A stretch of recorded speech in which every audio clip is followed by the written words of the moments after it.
Grabe. Kobe. Ito yung Kobe. Kobe 8 Hollywood.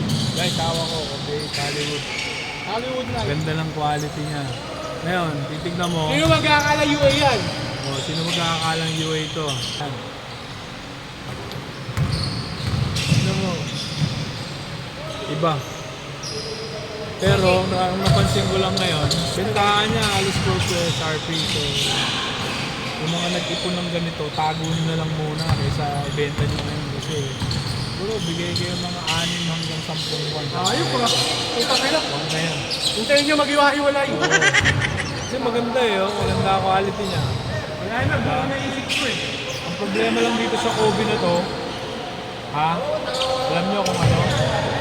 Yung nagsusuot, may nagsusuot. Ha? Kasi nagsusuot dyan, wala sa sapatos. Pero ang ganda, ang ganda ng Kobe.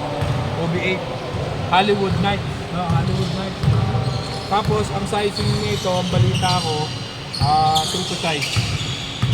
So ngayon, kung maliit ang paa mo, maliit Maliit din din ang titi titi mo. mo. Yun yun. Diba? So, guys, sa lahat ng gustong bumili ng OB8 at nakakuha ng SRP or close to SRP, rock mo na lang sa basketball. Hindi mo mapapakinabangan to. Sa pumutok na walang Well, kalaban-laban. pag bumili ka nito, may libreng ano. Panalo pang bilis. Bakit sa pumutok na walang kalaban-laban, itong laro mo na lang. Mas okay pa, diba? So, if you're planning to resell, wag muna ngayon kasi sobrang baba pa ng bentahan. Ha? Kasi yakin pa si Ethan. OB8. Huwag pa na nakakilin. Lahat na lang sa sapatos ko binabato mo.